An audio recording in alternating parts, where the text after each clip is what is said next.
On this channel, I focus a lot on the Eastern Front when I create in Diorama. But with this video, I will focus on the Pacific War, exactly the Japanese invasion of Thailand that left only 5 hours.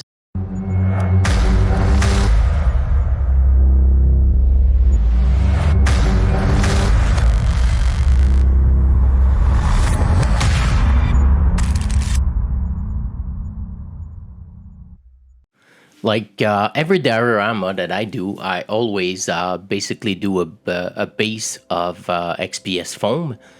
In this case, it's a Type 95 tank that I will build in this video. So it's a Japanese tank. So like usual, I'm just carving with an X-Acto knife to basically remove all the excess XPS foam that I don't need. I will use Sculpt mold. It's a fantastic product to get some variation and a lot of details on your base. After that, I'm just gonna lay down a brown color. It could be different kind of brown, but I prefer kind of a dark brown. And I will basically paint the entire diorama base with it.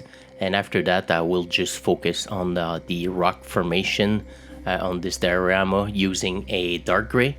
And I will do some kind of a dry brushing a little bit later. Now it's time to use the Mod Podge. I will basically add layers of glue with the Mod Podge, and I'm just gonna add some sand. Basically, it's sand from my backyard, so it's not regular it's a regular sand. So if you have a backyard or you're close to a beach, it doesn't really matter. And I just build some kind of a small offering, I would say, from the Buddhism religion. And that will be, I would say, kind of the focus of this diorama.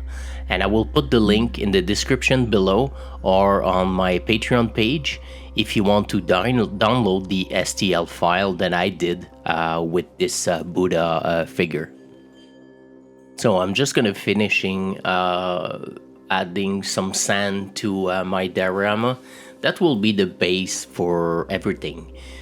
Because the brown paint and a layer of regular sand, that will give me already some texture before we can add some grass or even some other rocks or things like that.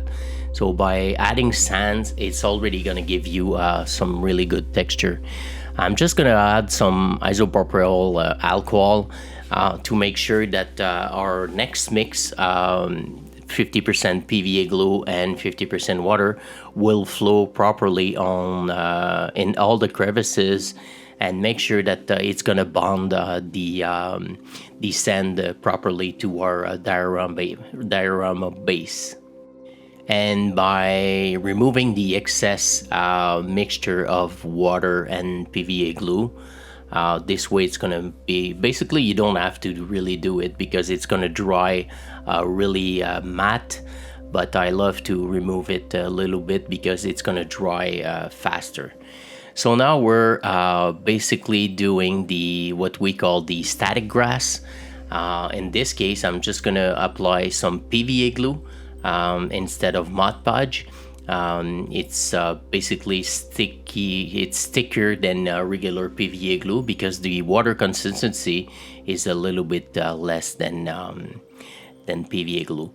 So after I add some grass, I didn't film the grass making, but it's super easy. You just add glue, and after that you are adding your static grass with your static grass applicator. You can even do it by hand and use a balloon, like the old trick that when we were young, just basically shake a balloon on top of your hair and it's gonna create static, and you can just basically pass the balloon on top of your static grass and it's gonna make your grass raise a little bit. And I also bought some grass on internet to make sure that I'm gonna have plenty of different vegetation and things like that. With all the mud that I put, I'm just gonna basically do the track links, and with the herbs that I bought, I just basically modify it a little bit with some different colors, some different variation. And the last thing that I did was to finish everything by adding another layer of PVA glue and water. This way it's gonna be attached firmly to our diorama base, and we're gonna be ready for our different other layers. With this diorama, I want to create kind of a small pond by using acrylic resin. So I'm just gonna basically cut some layers of plastic to kind of make a mold on the side of my diorama base. This way it's gonna avoid leakage and make sure that the acrylic will stay on the exact spot that I'm looking for. I'm only using PVC sheet to do this purpose.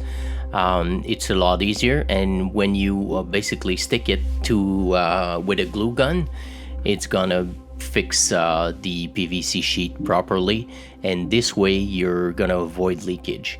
So I'm using a really old product, I would say, from Woodland Scenics that I had in stock, and like I said, my stash is absolutely horrific. I have so many things, so I just decided, since it's a really small pond, I'm just gonna use this product that you can find on Amazon or whatever it is.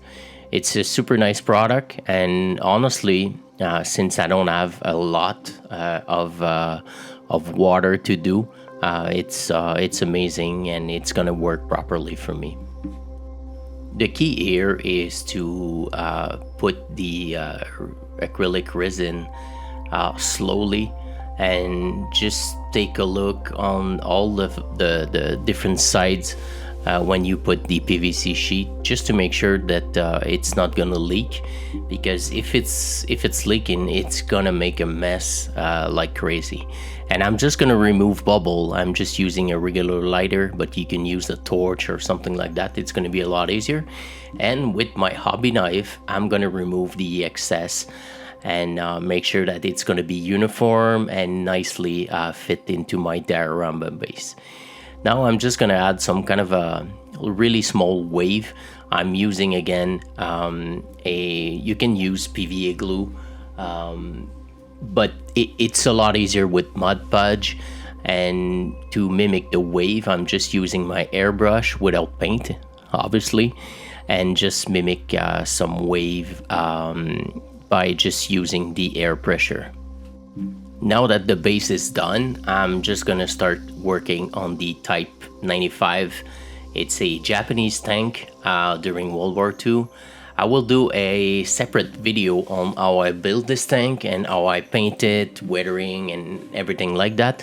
But for the purpose of this video, I'm just gonna show you some, I would say, some part of the tank building. It's obviously a really nice tank. It's a kit from Tamiya, so the fit was great. And again, it's always working with different color. In this case, the base color is dark yellow. And if you are talking about the camouflage pattern, it's kind of a really dark green, and it's the same red-brown that we use for German tank. And I'm also gonna do the weathering with a sponge and things like that.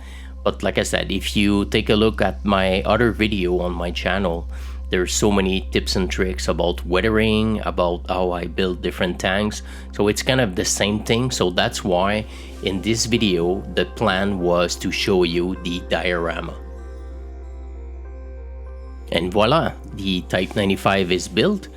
And honestly, it's a really nice project. Like I said at the beginning of this video, I'm 90% building some Normandy stuff, some Eastern Front World War II stuff.